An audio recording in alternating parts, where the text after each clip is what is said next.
Welcome in to another episode of the PFF College Football Show. Max Chadwick alongside Dalton Wasserman here, breaking down our top 10 offensive linemen in the 2025 NFL Draft, combining tackles and interior offensive linemen into one ranking for this draft. Dalton, obviously not the sexiest position on the field, but one of the most important positions in football. I'm really excited to break down our top 10 linemen, and not just the top 10 tackles, not just the top 10 interior guys, but combining them into one ranking to really get a true sense of who's the best offensive lineman in the draft. Yeah, this was tough because I think we have a class that also isn't quite as stacked as it was last year with the offensive line, right? Some of the superstars that we had, you think about Joe Alt, Olu Fashanu, but there's still, I think, some solid players, maybe not as much star talent, and I think you have different types of talents who fit in different schemes, which is what made this a little bit harder to rank, right? I think it leans more towards the tackles than the interior, depending on which tackles are actually staying at tackle. So at the end of the day, we could see this be a very good tackle class and a weaker interior class, or if some of those guys move inside, then it balances out a little bit more. But it was fun to rank them, and especially in the back end of this list, it was kind of hard leaving a couple of guys out of here. That's another reason why we wanted to do, tackles and interior guys into one ranking, because there are tackles that are probably going to play, a lot of the tackles actually, they're going to probably play on the interior at the next level. So kind of combining them into one ranking and just seeing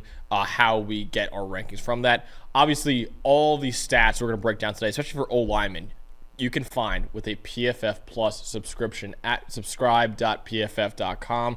Grades, advanced metrics for every player in this year's draft, every player in college football, and every player in the NFL as well, and every team in college football and every team in the NFL. And you get access to our 2025 NFL mock draft simulator. You can draft a full 7 rounds for your favorite team or all 32 NFL teams if you want to do that. And you can trade players and trade picks with that mock draft simulator. All right, Dalton, let's start off with your 10 through 6 and your in your honorable mention or your sleeper in this class.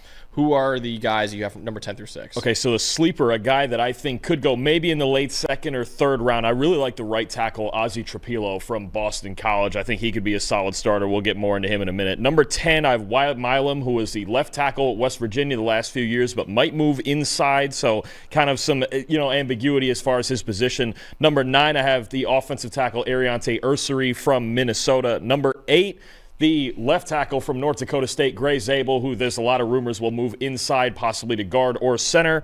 Number 7, Tyler Booker, the guard from Alabama. And number 6, the offensive guard from Ohio State, Donovan Jackson. All right. My sleeper in this class is Luke Kandra, the guard from Cincinnati. At number 10, I have Donovan Jackson, the guard / tackle, played a little left tackle this year for Ohio State. At number 9, another guy is a sleeper in this class, but I'm not going to put him as a sleeper because he's one of my top 10 linemen, Holland Pierce from Rutgers. We'll get into him later. I'm a huge fan of Holland Pierce. Ariante Ursery I have at number 8. Tyler Booker I have at number 7. And I have Wyatt Milum at number 6. So let's get into our sleepers before we dive into head first our 10 through 6. Tell me more about your sleeper this class, Dalton. Ozzie Trapilo from Boston College played right tackle over there, and just he's kind of a throwback, right? Like, I think probably fits better in a gap scheme. They ran a lot of power and counter and gap schemes at Boston College, but he's just got that nasty old school people moving right tackle feel to him, and he's a really good pass protector, I think, with really nice grip strength. Most of his errors in pass protection, I thought, came more mental errors, getting attacked with stunts and things like that, but you don't see him often get beat around the corner, even though he's not the fleetest of foot. He's more of a bigger guy, again, kind of that throwback right tackle. But I think this is someone who can be a solid starter in the NFL. I don't know that there's a massive ceiling to him, but I think Trapilo, if there's a team in need of just a starting right tackle that's an upgrade of what they already have, or even a guy maybe even you wait a year on. I think about even the Washington Commanders, say in round 2 or 3, trying to upgrade that right tackle spot after kind of patchworking it with veterans this past year. I think Trapilo could be a really nice option on day 2. Yeah, absolutely. I mean, listen, he's a versatile guy. He played left tackle and right tackle at Boston College. I'm a big fan of his game as well. He actually was going to be one of my sleepers too, but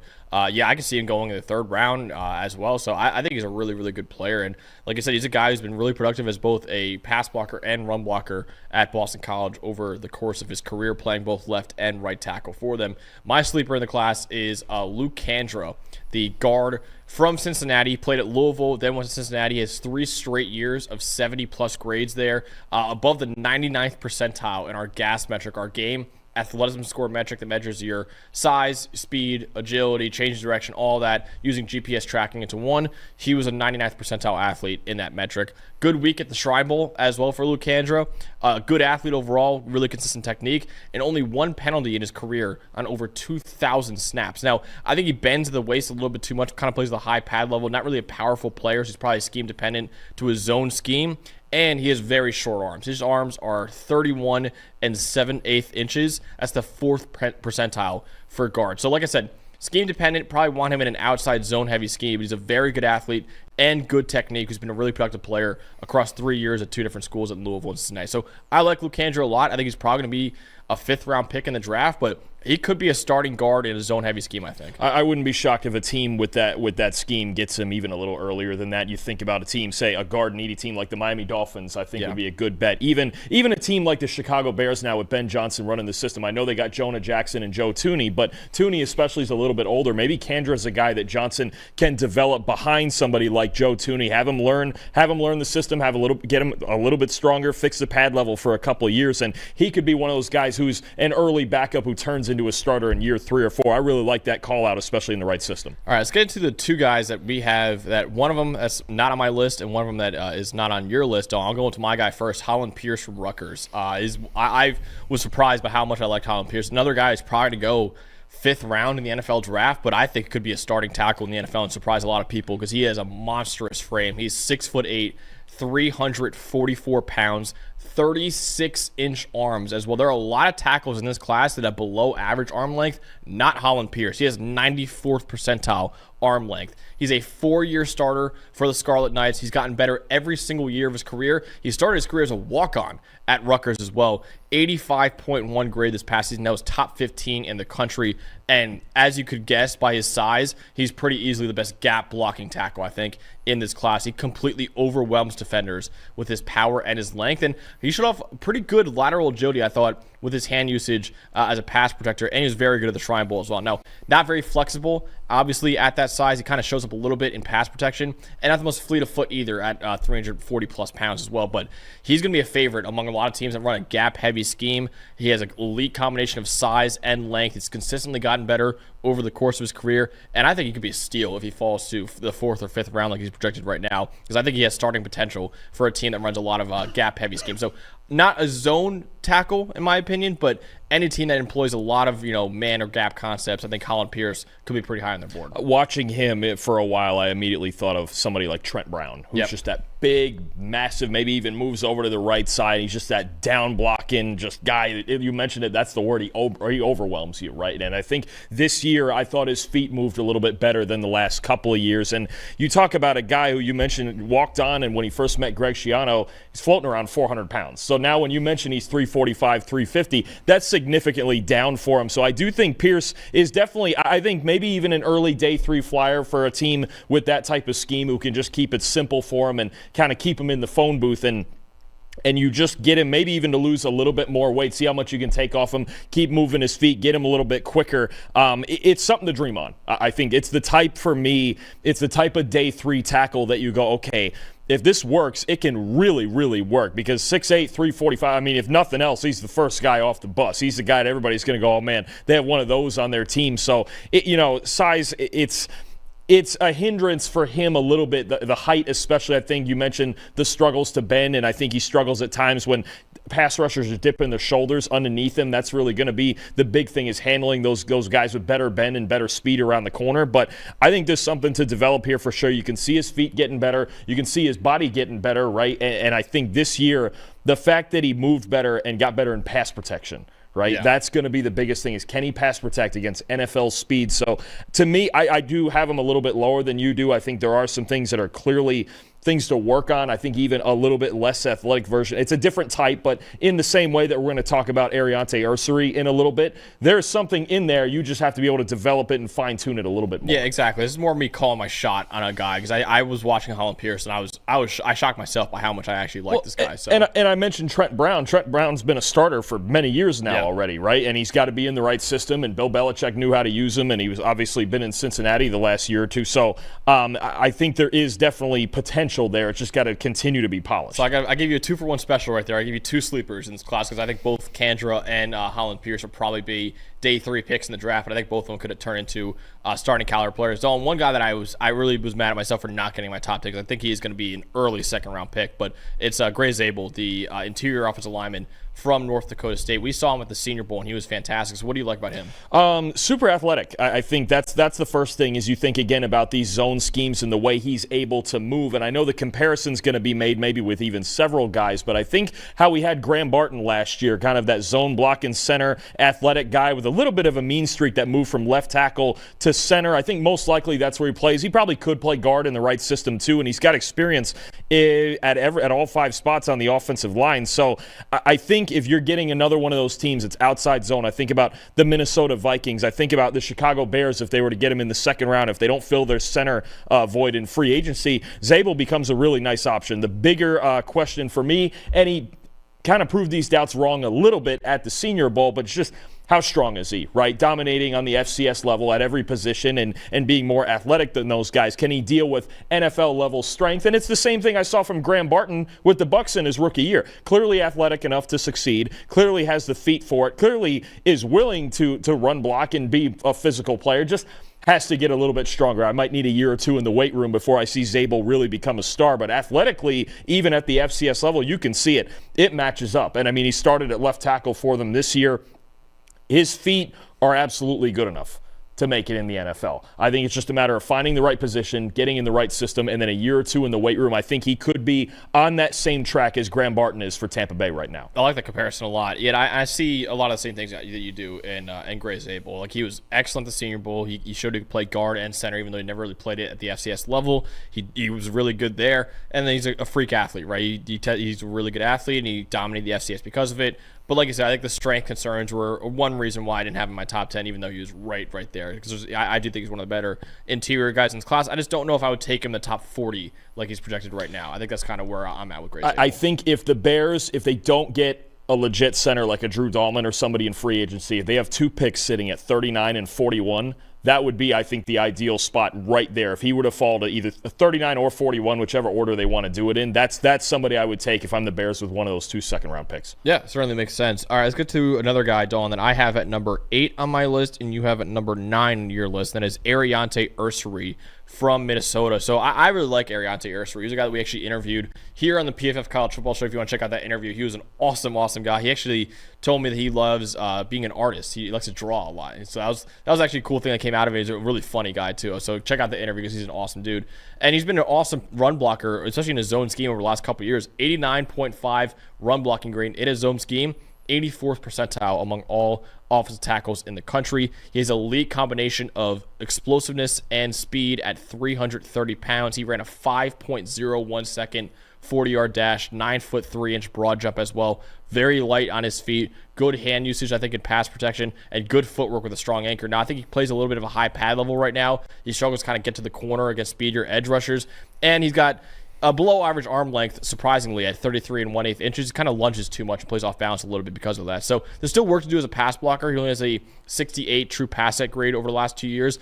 So there is still work to do there. And he didn't have a great Senior Bowl week either, but he has all the athletic traits you look for in a zone tackle, size and movement ability as well. Doesn't really have great length for the position. He kind of plays a little high-waisted too much, but he has starting potential, I think. So I think Ariante Ursery, especially as a run blocker, is a guy that I was a big fan of the last couple of years. Yeah, I do like his technique a lot, and you can tell something, he's got the shorter arms, but something you can tell he's got wicked upper body strength in his shoulders, right? When he does get a grip, guys are going on the ground, right? Whether it's in the zone blocking schemes like you mentioned, when he gets extended, because he was a state champion shot put guy in high school, right? You can tell all that shoulder strength when he does get into that extension. And even in pass protection, when he gets a grip and he doesn't lose that leverage and lose because of that high pad level, when he gets a grip, guys aren't getting by him. So I think the good tape from Ursery is really, really good. Again, you mentioned it, get him in one of those zone schemes that he's familiar with. They ran it a lot at Minnesota. We're going to talk about multiple Minnesota offensive linemen, I think, throughout this draft process in that same system who can be productive. But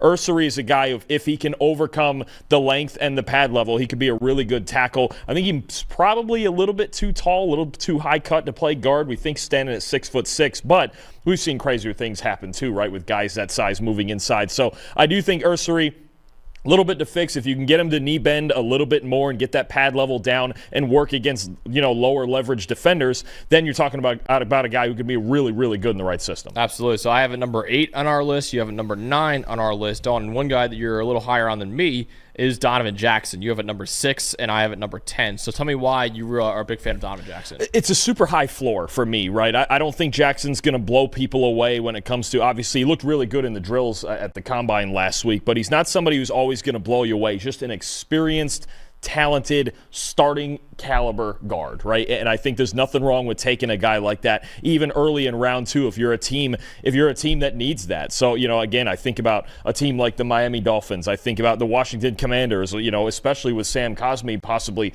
being out for part or all of next year. I think about teams like that need a starting guard who has experience in zone. They ran a little more gap.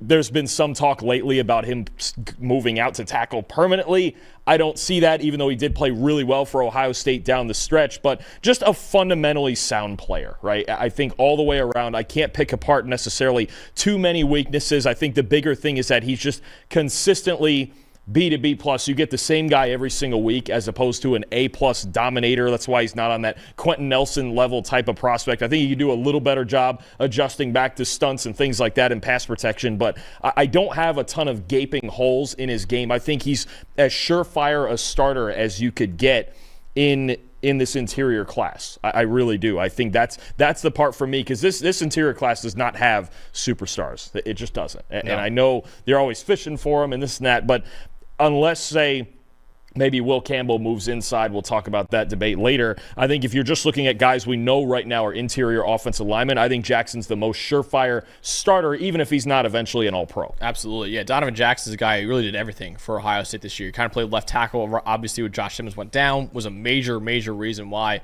Ohio State won the national championship. Really good footwork, really good technique as well, and honestly a prototype body. 6'4", 315 pounds, got a thick chest, broad hips, and long arms too. And really the intangible stuff too, he is a leader. When Josh Simmons went down, when Seth McLaughlin went down, they needed someone to stabilize that offensive line because they were rough, and that was the reason why they lost that Michigan game. And Donovan Jackson did that against some of the best D-lines in the country, Tennessee, Oregon, Texas, and even Notre Dame as well. He really helped stabilize that offensive line and was, again, one of the biggest reasons why Ohio State won the national championship, because he was a leader for an offensive line that was kind of a patchwork offensive line down the stretch of the season. So scheme versatile player as well. I think he could work in his gap or his zone scheme. Now, the negatives with him, like you said, he's never really been a dominant player in his career. He's more sound across the board. Had a 77 grade in 2022, 70 grade in 2023, and 72 this past season. And then also his grade on true pass heads over the last 3 years is only a 58. So he kind of plays with wide hands there, and sometimes he misses blitzes and stunts when you watch him as well in pass protection. But doesn't really have the highest ceiling, like you said before, but he's a high floor player, really strong intangibles, and good technique too. I think he'd be a solid starter in the NFL. Yeah, the pass blocking numbers, I think this year especially, need to be put into context with him playing the second half of the year at left tackle. Because if you go and look at it, the one game that's really dragging down his pass blocking grade this year, I think by about 10 points if you take it out, is the game against Penn State when he's making his first start at left tackle, trying to block Abdul Carter, which is just not going to happen because, well, nobody this year could block Abdul Carter, right? So it looks a lot better if you take out that game in the context of what it was. So I do think, obviously, moving back inside. And again, I think this comes to a debate, too, of there are scouts who look more for the ceiling and they want to draft for ceiling and swing for the fences. And there are others who are going to go, hey, that guy's solid. He's going to make our football team at least marginally better. I know what I'm getting out of him. I think that's somebody, for me, that's something I look for too, is how low is the floor on this guy? And I don't think it's low at all for Jackson. I think it's almost surefire that he's at least going to be a decent starter, which I think to have that high probability outcome still brings a lot of value. No, and you're right, and that is good context for this year, but also in his 2 years just exclusively playing guard in 2022 and 2023, he had a 62 grade on true pass and 67 pass blocking grade overall. So still solid pass blocker, but nothing special even when he was only playing guard as well. So we both have Donovan Jackson in our top 10 as well. Another guy, Dalton, who I am still high on is Wyatt Milum, the now probably going to play guard from West Virginia. He's a guy who's a 4-year starter for the Mountaineers, 80-plus pass blocking grades in each of the last 3 years, and 80-plus overall grades in each of the last 2 years as well. 91 overall grade at left tackle this past year. That was second in the nation. He was one of only 2 tackles in the country with 85-plus grades as both a pass blocker and as a run blocker. The only other one was Armand Membou, who might be OT1 in the NFL draft for a lot of people, the way his stock is skyrocketing right now. Milum, though, really good balance with a strong anchor, strong hands, smart player, can play a number of positions on the offensive line, can fit in a gap or zone scheme, I think. And also, he had really good marks at the combine with a 30-inch vertical and a 9-foot 3-inch broad jump as well. Nice explosiveness. Now, he has short arms, very short arms, even for an interior offensive lineman. 32 1/8 inches. That is 14th percentile among interior guys, let alone tackles. Interior guys, that's 14th percentile. A little stiff in his hips, and he has kind of heavy feet and pass protection. Plays on his toes a little bit too much, obviously with the lack of length, and not the best showing at the Senior Bowl either for Wyatt Milum. But over the last few years, he's been one of the best offensive tackles in college football. He needs to play in the interior due to his very, very short arms, but that move could help him because he's not really the best in space either. Scheme versatile player, high IQ, good fundamentals, and he could be a good pro at either guard or center. So I'm still high on Wyatt Milum. I thought his tape was way too good this past season to not have in the top 10, but I do see some people like lowering him on the board just because of the Senior Bowl and the lack of length. But I still think his tape over the last few years at tackle was so good that you need to have him somewhere here. Yeah, I do actually think with a move inside that his feet can be an asset in the run game. I know they ran a lot of gap scheme stuff at West Virginia, but I think he could transition. You mentioned being kind of scheme versatile. I think he could transition to his own scheme. And the two big weaknesses for him are adjusting, one, to length, and two, to power, right? Yeah. I think those are the two things. Got to get a little bit stronger, and the short arms, there's just not much you can do about it, right? You can't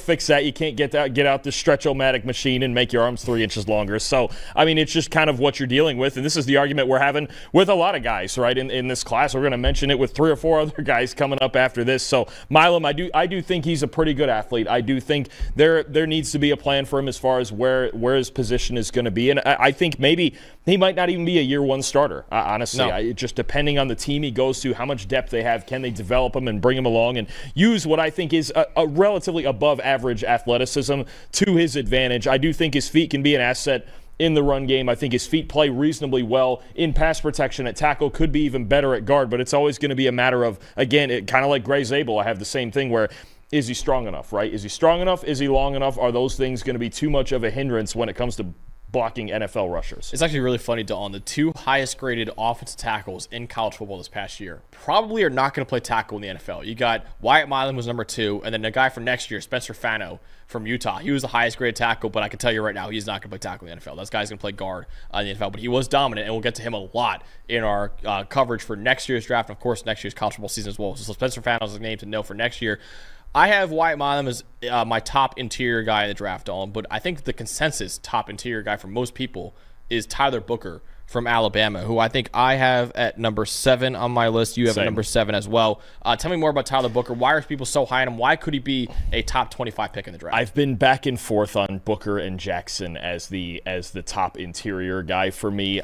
It's just the combine is concerning, and I'm not usually one to take too many reactions out of the combine, but he tested near the bottom in just about everything you could test in over there. And look, it's weird with Booker because watching all 3 years of his tape, I kind of liked his 2022 tape from his freshman year better than the last 2 years. And in pass protection, look, there's no question. He's strong, he's balanced. He is certainly strong enough to play in the NFL. That's without question. But I thought he moved better earlier in his career and was more scheme versatile earlier in his career with his footwork, and it kind of got slower and slower and slower. And then you think about, okay, we've seen a bunch of huge Alabama offensive linemen in the past, right? Alex Leatherwood and J.C. Latham, and we're going to see Jaden Roberts next year too. I mean, we've seen these big Alabama offensive linemen. Proctor, yeah. Caden Proctor's another one next year we'll talk about, but sometimes they have a hard time moving, right? Yeah. And I think with Booker, it's become the same way. And the concerning part is, okay, so maybe we expected, all right, he's going to check into the combine at 340 or 350, checked in at 321. He's not the heaviest guy in the world, right, compared to even some of these other offensive tackles we have in the class, and he still really struggled to move. So I think there's an issue for me. He can pass protect. I don't think there's no question about that. He can pass protect inside. He's strong enough to do it. There's not a whole lot of flaws when it comes to his pass protecting technique, but I just don't feel like his first step, first of all, is slow for me.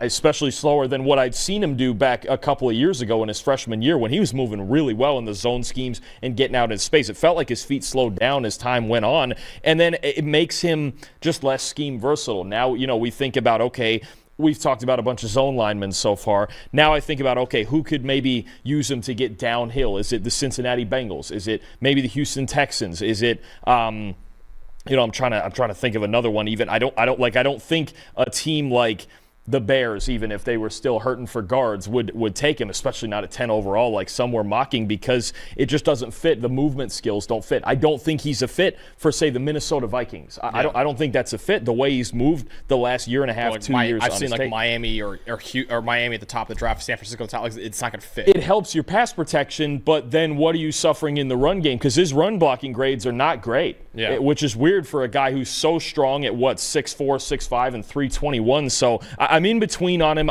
Me personally, I think he's an early second-round pick, maybe in the right scheme fit. Maybe even, let's say, the Baltimore Ravens, right? At 20, I think they're picking 27 to replace Patrick McCarry at left guard. That makes sense to me. The Eagles, we've talked about at 32, they run inside zone. It's more downhill, but it would be an easy replacement for a guy like Mekhi Becton, who I think has kind of become a similar sort of player, right? Moved inside to guard, and his feet are a little heavier than they used to be because of all the knee problems. But that's what I think is it has to be the right fit if you're going to take him late in the first round. Otherwise, if you're taking him just for the pass protection ability, I think he's a second-round pick. He's a good player. He's going to be a starter. It's just going to be the question of how much you get out of him as far as being two-dimensional. Yeah, I wouldn't take this guy in the first round either. I'm a little bit lower on Tyler Booker. I think, like I said, he's more of a second-round type of prospect for me. And to me, it kind of reminded me of like when I was watching Holland Pierce. Like, he's like the Holland Pierce of offensive guards almost, where he is a massive player, 6'5", 321, 34-inch arms. That is 89th percentile for guards as well.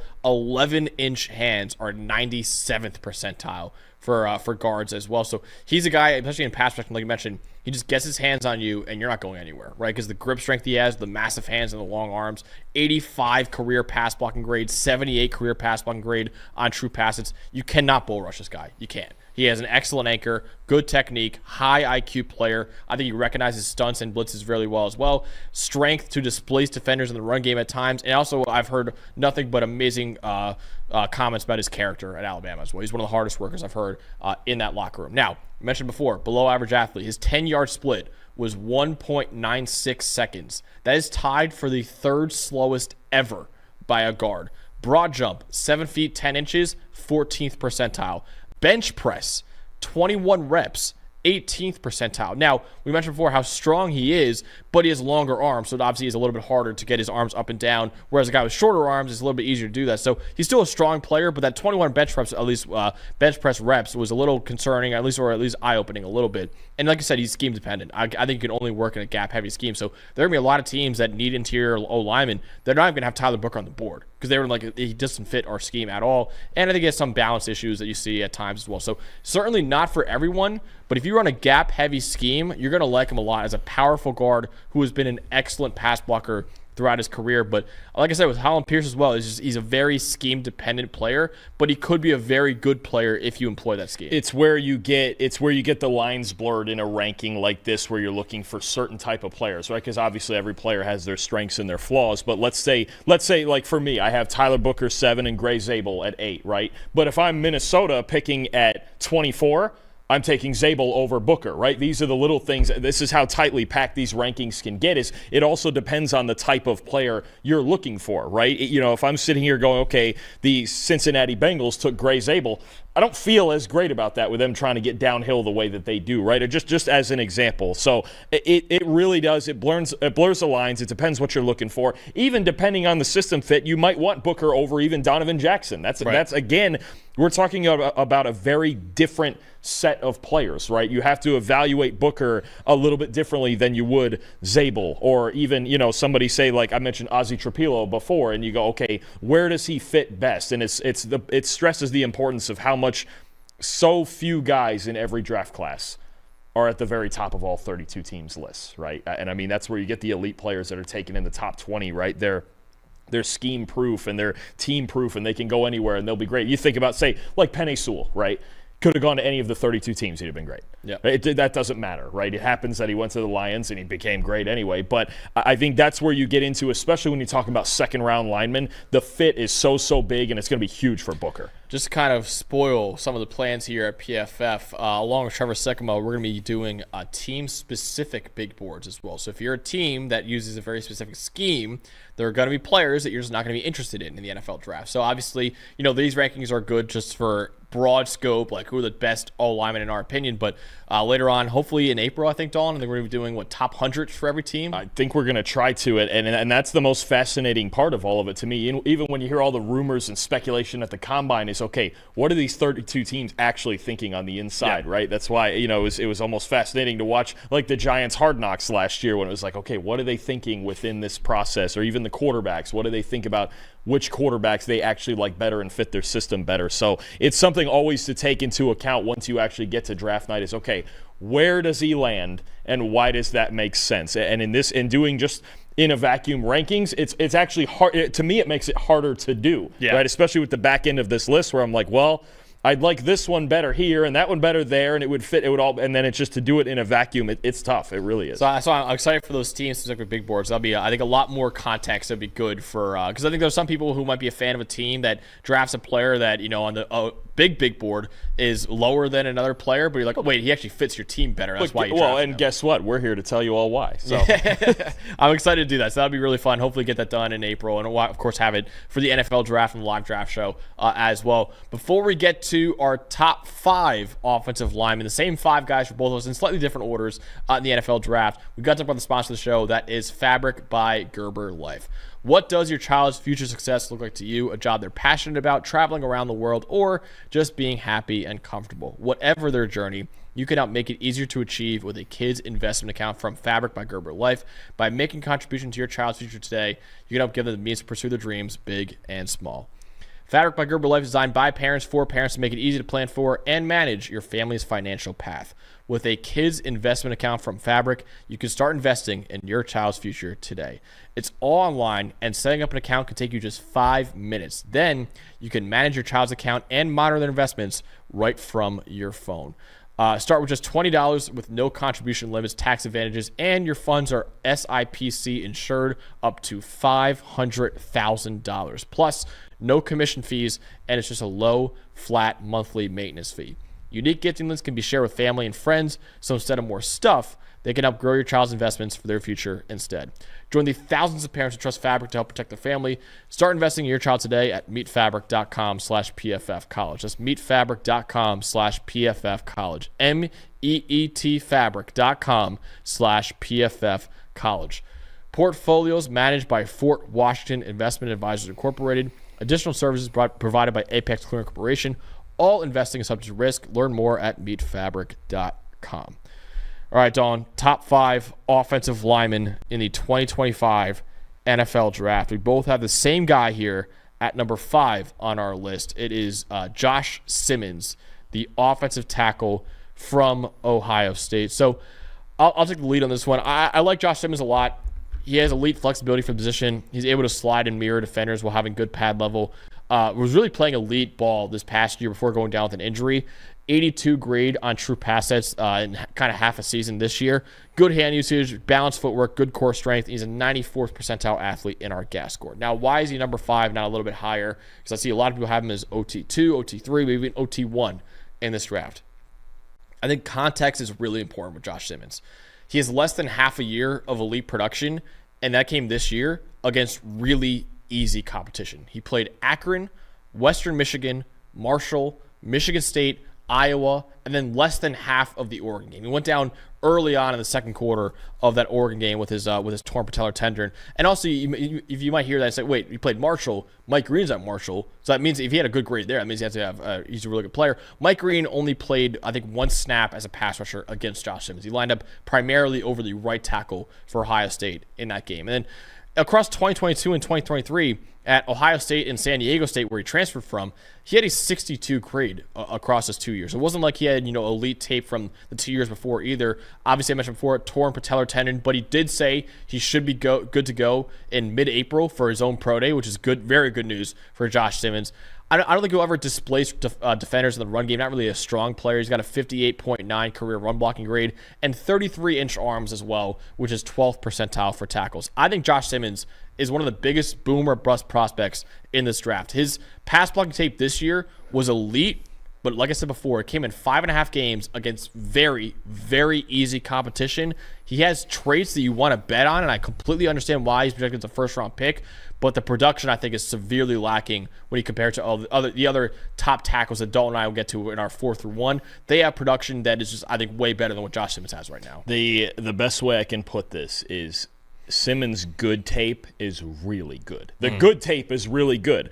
There's also a lot of inconsistent in his game that we've seen going back to his time at San Diego State and then at Ohio State. I think you mentioned it, more of a finesse player who wins with his footwork. This, occasionally he's got a mean streak on the second level because he can get to those linebackers pretty easily with his footwork, with his athleticism. But I need to see him explode out of his stance a little bit more on the first level when it comes to run blocking. I think his hand usage and pass protection could be better. This is a raw player. Look, and I think, is there a chance he could be really, really good with better coaching and even more polish on him?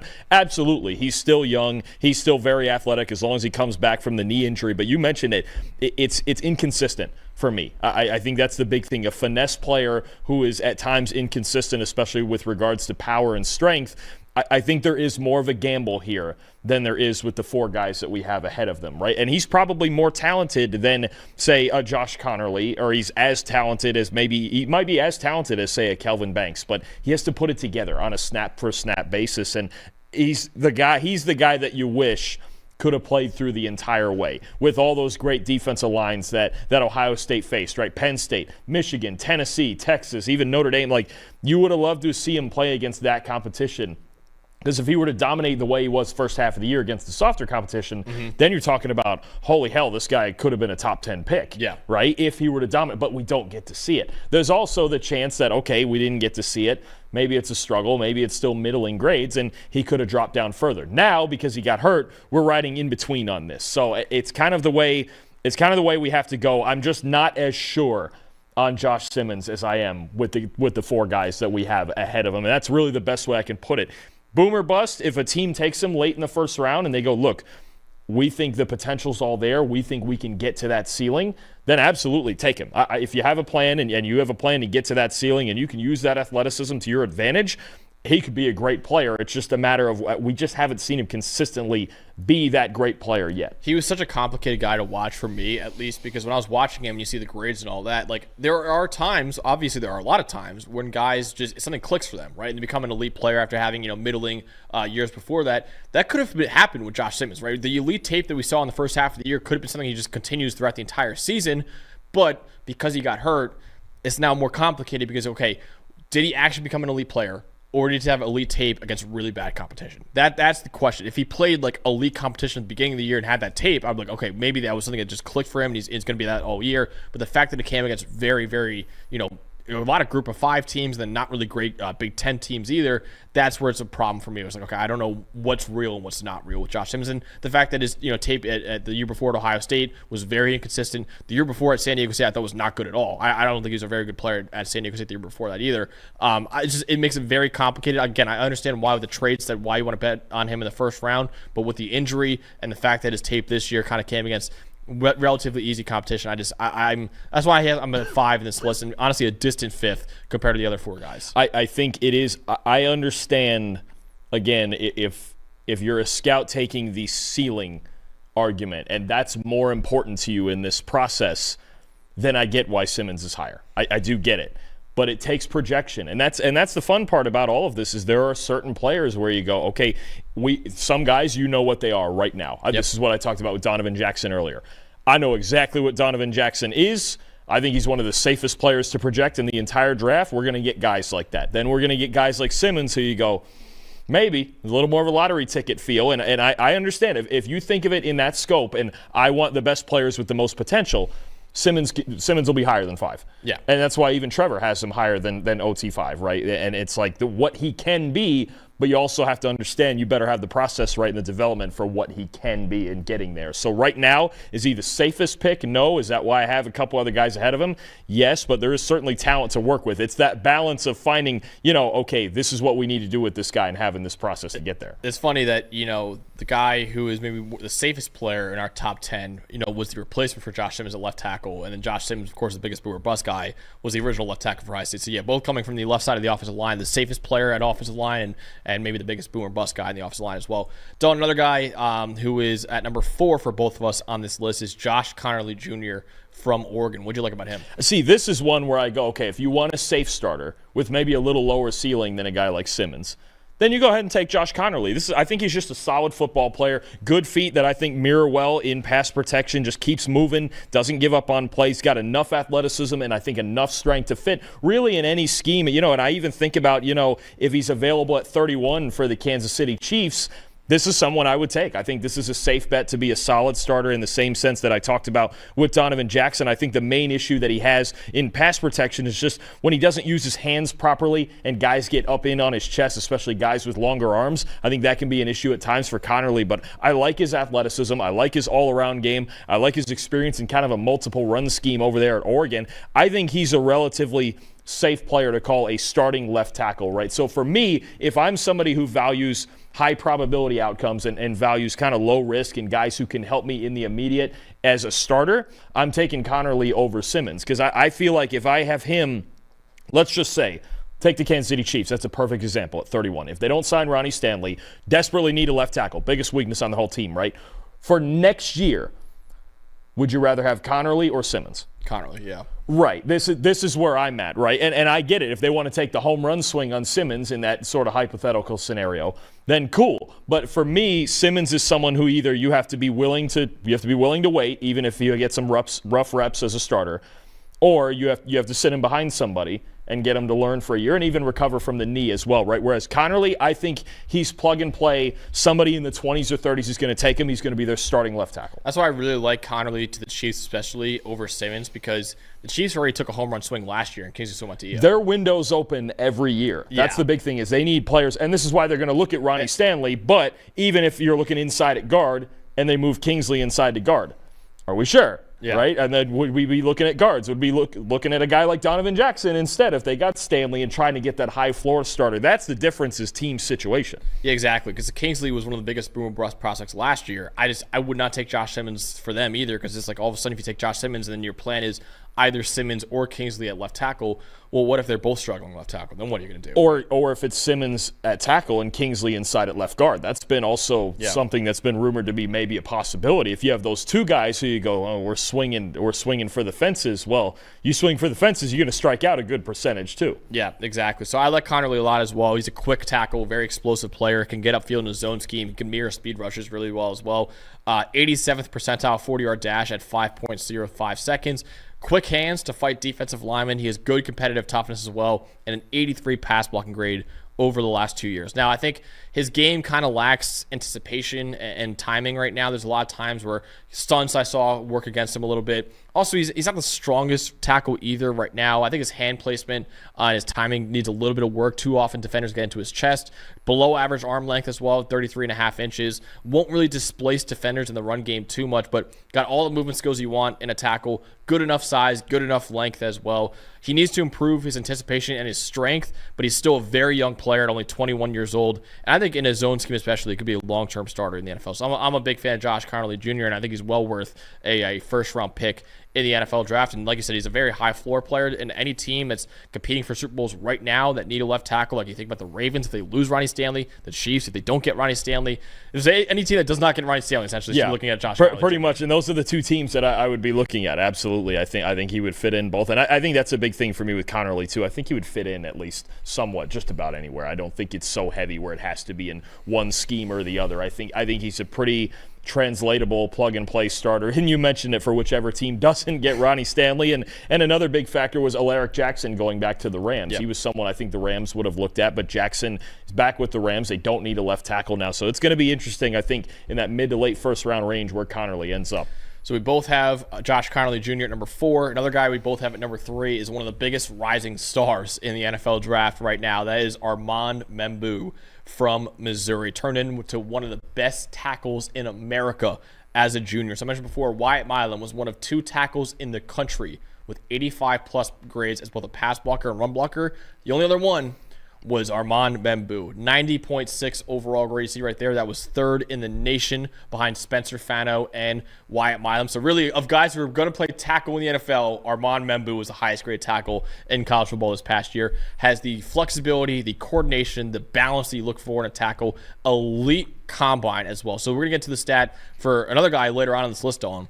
There have been 4 offensive linemen since 2003, so over the last 20 plus years, that came into the combine at over 315 pounds, and then they ran a sub 5-second 40 and a 30-inch vertical. Armand Membou, Will Campbell, Trent Williams, Tristan Wirfs. Good players. Those were the only 4. So Armand Membou is an elite company right there for just how elite of a combine he did. And like I said before, he was one of the best tackles in the country this past year. Explosive out of his stance, as you can see by those numbers as well.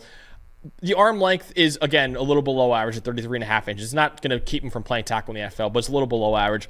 Struggles against power rushers at times.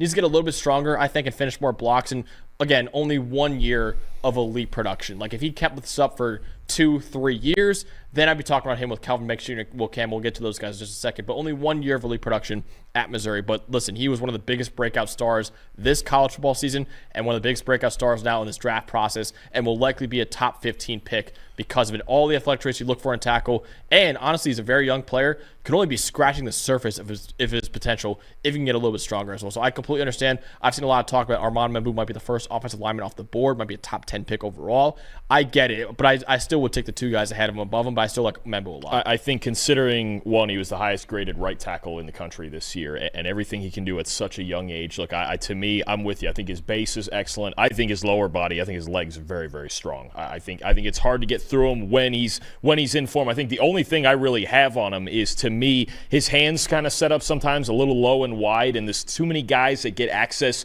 to his shoulder pads, and no matter how strong you are, if guys have access to your chest and your shoulder pads, you have an issue, right? But you talk about, especially, first of all, I look at just the range. To me, I look at the range 9 through 16, okay? When you talk about the Saints, the Cowboys, the 49ers, the Dolphins, and I don't think he would get any lower than 16 to the Cardinals if somehow all those other teams passed him up, right? Especially with the zone scheme that Missouri ran. We talked about this with Javon Foster last year when he got drafted on day 3. We're like, look, he goes to the right scheme. This could be a good player. Membou's even way better than that and younger. It took him a lot shorter time to get where he needed to get to the production of Foster's level. So the question that I find interesting about this too, let's say the Miami Dolphins at 13. They have a right tackle in Austin Jackson, right? So is Membou a guard, or do we think, you mentioned Tristan Wirfs as one guy who moved from the right to the left side. I think about now last year, Membou I think is better than this player, but Tyler Guyton, who was the right tackle, right, at Oklahoma, and the Cowboys moved him to the left side. Now, didn't have a great rookie year. Again, I don't think he's the same level prospect as Membou, but if he's capable of flipping over, and he's clearly athletic enough, I think that's been proven, especially at the Combine, then I think it opens even more options for him as far as what teams he could go to. I certainly think about Miami at 13 there and go, okay, this is the type of guy. If you're going to lose to Teron Armstead, this is what you replace him with, especially the way you want to run the football. So he's going to have options. I don't think... I'm pretty sure. I don't think he's going to go all the way up at 4 to the Patriots. They're going to have to believe he's on that level. You just mentioned what I think 2 future Hall of Famers in Trent Williams and Tristan Wirfs. He would have to, if they think he's on that level, fine, take him at 4. I think it's much more likely somewhere between 9 and 16, those 4 or 5 teams I'm looking at, and I go, you're not all going to pass on him. Yeah. And certainly not. If he gets all the way to 16 for the Cardinals, and they could have him and Paris Johnson as their 2 tackles, they're living. They are absolutely living. So, no, it's just a fantastic player, and I think this, to me, just one of the more fascinating players as far as the number of different scenarios where he could end up as far as both team and position. But, boy, there's a base to work with, and he's only about to be 21 years old. Also, I love that everyone's kind of coming around to the fact that right tackles are just as valuable as left tackles. Right tackles are people, too. Don't get it wrong. If there's 2 people I'm going to defend on this show or the NFL show, right tackles and slot corners. Yep. Those are my guys right there. Absolutely. And I think, San Francisco at number 11 overall, you get Trent Williams on the left side or Armand Membou on the right side of that zone scheme. That'd be like you said before. With Dominic Puni sitting right there inside him too. I mean, you're talking about, and again, it's the same argument I've made with one of our next two guys on the list is eventually Trent Williams is going to retire, I think, right? And then we think about, okay, do we flip it over? And it shouldn't be, for some guys it's harder than others, but even Penei Sewell was a left tackle in college. He moves to the right side because you already have Taylor Decker. It shouldn't be that hard. For some guys it's harder than others, but that's where I'm curious to see with Membou, how many options does he have in this draft? Is he just a right tackle? Is he going inside? Is he playing left tackle? There's going to be a lot of speculation going in of like how each team could use him, but I think he's going top 16. So far in our top 5 offensive linemen, Dalton and I have the same number 5, the same number 4, and the same number 3, but we disagree on number 2 and number 1. So Dalton, who is your number 1 offensive lineman in this year's draft? Number 1, and look, honestly, I can flip a coin. I'm not really staunch in either side of this argument. I went Will Campbell from LSU, number 1, and I think, look, purely as a tackle, as a left tackle, I think Kelvin Banks Jr. could eventually be better, or maybe even better right now. But Campbell, the fact that he's so just mentally adept when it comes to protections and everything that goes along with the mental side of playing offensive line, and the fact that he gives me options, right? We've talked about and mentioned, okay, maybe as a guard because of the arm length, but we still feel like he can be really good, right? Trevor's even mentioned him at, I think this guy could play center and be an elite center. Yeah. That's fine. Look, if he's just a great offensive lineman, fantastic. I do think Kelvin Banks, I would like him to stay at tackle. That's just me personally. I think he can do it. But the fact that Campbell gives me options is kind of a tiebreaker here. Really, for me, it's kind of 1A and 1B. This is so close, slightly different skill sets, slightly different builds. Both really good athletes, obviously, so that's not a big issue. The talk of the town, I've never seen arm length talked about as much as it's been talked about this year.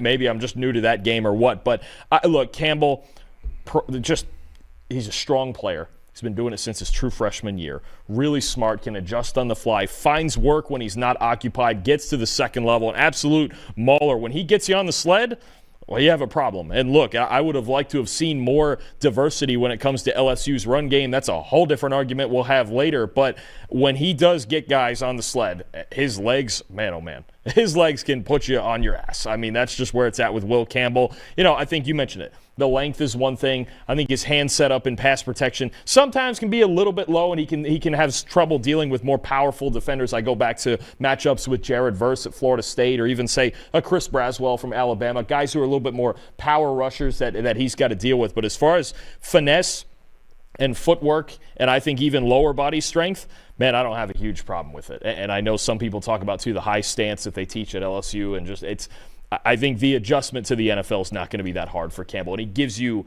a ton of options, right? If the Bears, if they want to go first round with this instead of Gray Zabel in round 2, if they don't sign a center, a Drew Dahlman, somebody in free agency, if Campbell's there at 10, you take him to play center?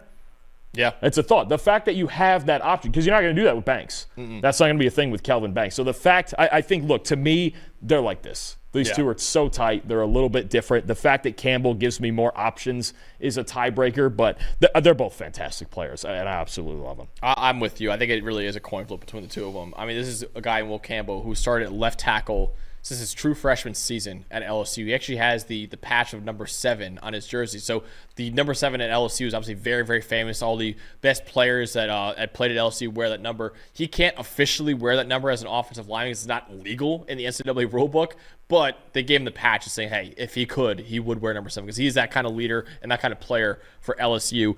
85th percentile true pass set grade in his career. You mentioned it, Dalton. Such a smart player, man. He makes protection calls pre-snap from left tackle. Usually see the center making protection calls. It was Will Campbell making those calls at left tackle. His footwork, his balance are elite. Always seems to be in control. Really good hand usage, quick and precise. And like I said before, the elite athleticism at the combine with he and Armand Membou and Trent Williams, Tristan Wirfs, the only 4 offensive linemen who are 315-plus pounds, sub 5-second 40, and 30 inches in the vertical since 2003. So that's elite company right there. Now, the big question with Will Campbell is the arm length and the wingspan. So the wingspan is 77 1/8 inches. That would be the shortest ever for a tackle. The arm length is 32 and 5/8 inches. It would be 7th percentile for tackles. So the lack of length kind of leaves serious question marks on whether or not he can be a tackle, or if he needs to kick inside to guard or even center.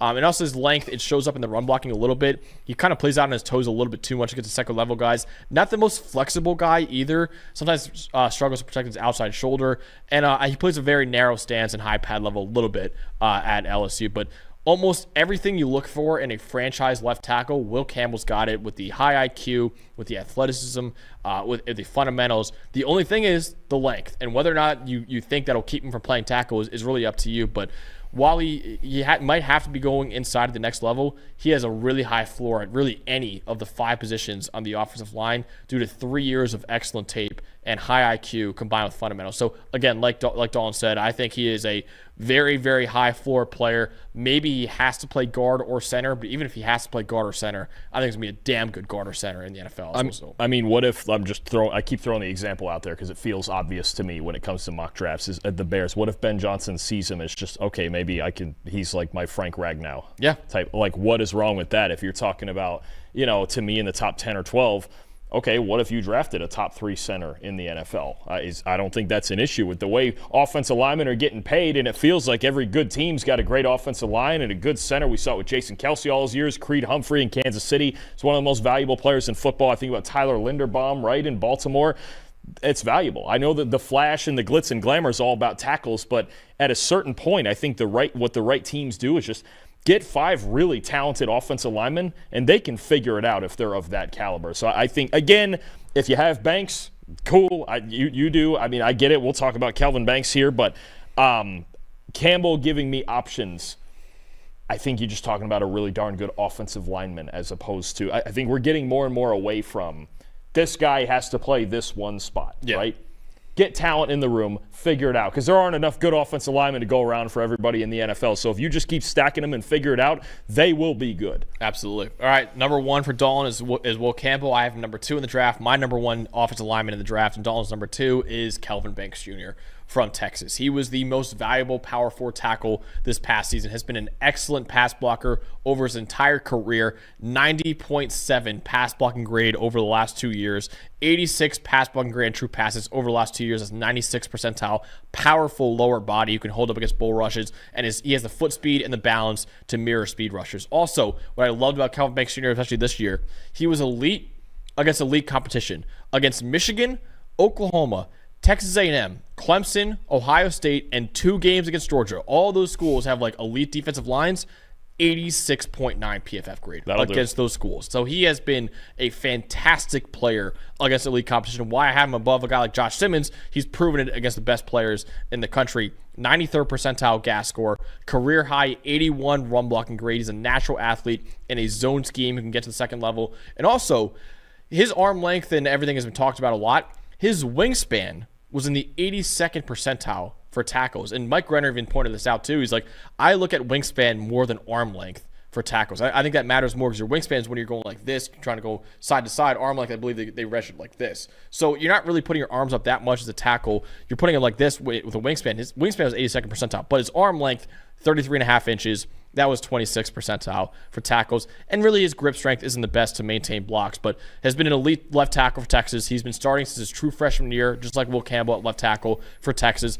Arm length isn't ideal, but he's got the wingspan, the athleticism to hold up a tackle, and he's proven himself against elite competition, and he's an ideal fit in his zone blocking team. A lot really similar to the competition I think we had last year, Dalton, with Olu Fashanu. That's why it kind of reminded me a lot of Kelvin Banks Jr. And for anyone who's talking about Kelvin Banks Jr.'s arm length and that's why he has to play tackle the next level, he's the same arm length as Armand Membou, the same arm length as Josh Conerly Jr. He's got longer arms than Josh Simmons, longer arms than Ariante Ursery as well. So you're talking about arm length for Kelvin Banks Jr. Well, it's the same, if not better, than a lot of guys who are not even being talked about as potential guards at the next level. So I don't understand the arm length concerns with Kelvin Banks Jr. at all, and I think we're kind of picking and choosing who we're actually concerned about arm length with and who we're not. I think Banks, to me, is the number 1 tackle easily in the draft just because Campbell, there's at least is some concerns whether or not he can play tackle. I have really no concerns about Kelvin Banks Jr. I think he might be a top 10 prospect for me in the draft. I mean, I think any of them. I think Campbell. I see. This is where I was at with Peter Skoronski even a couple of years ago. Yeah. Let him prove he can't do it. Then. Yeah. I mean, that's where I'm at. That's where I'm at with Campbell. That's where I'm at with Banks. I mean, even Membou. I mean, let him play tackle and see what happens. They've been playing tackle their whole life. But no, Kelvin Banks, I think the prototype for what any of those same teams that I talked about with Membou and the outside zone blocking and the pass protection. I think when you talk about the 49ers, the Miami Dolphins, I think if he were to get this far, to say Seattle at 18, I would take him in a heartbeat and figure it out later. But no, I think you've seen him prove at left tackle at a big-time program against great competition, especially this year, the SEC and in the playoff, where it's like there's not a ton of – he gets caught leaning a little bit. I think there's sometimes he's trying to find that balance between measuring a guy up and going for the kill shot. But look, he's a wicked athlete. I think he's – again, I keep going back to this. I think San Francisco at 11.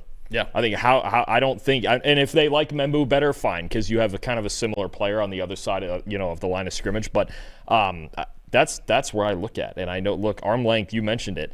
I've never heard about it more than in this draft. It's been talked about with every single offensive tackle in this draft. Does he have long enough arms? And I just look at a guy like Kelvin Banks. I go, he's been too good for too long not to have him at tackle. I think it very well could be that he is. If they're both playing tackle, he may be the better tackle than Campbell. That's how tight this is. And it again depends on what type of player you're looking for. But I think Banks is another one. I don't think he's getting out of the top 16. No, I don't think there's any way.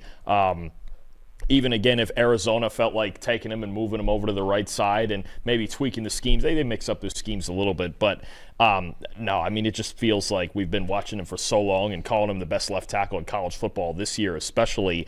I don't think he's dropping very far, regardless of whatever measurements teams want to nitpick. It feels like this happens to a lot of guys in every draft, just the fatigue, right? Because Kelvin Banks Jr. immediately, I think it was one of his first games of his career, was against Will Anderson Jr., and he held up really well. And since that point, I think we have it with Campbell too, right? Yeah. We've been watching him just be great for 3 years, right? I mean, ever since now we're nitpicking now. Wasn't he the first ever true freshman left tackle for Notre Dame or LSU? Sorry, I think for LSU. I mean, I think he was the first one to ever start at left tackle as a true freshman for LSU. This just happens with like elite prospects when they're this good for 3 years. You're just like, okay, who's next? Who else can we talk about? Because it gets boring to talk about the same guys for 3 years, but you can't forget just how good these guys have been. And I think it's happening to Kelvin Banks Jr. right now. And listen, Membou's phenomenal. I'm not denying that, but he's a guy who broke out this year, right? He's a guy who came out of nowhere and became his elite prospect. Banks has been this way his entire career. And I think there's a little bit of fatigue going on with him. And like I said, the arm length, yes, is below average. The wingspan is 82nd percentile. So no problem with the wingspan right there, which I think is more important than arm length for tackles. So I love Kelvin Banks Jr., man. I think he is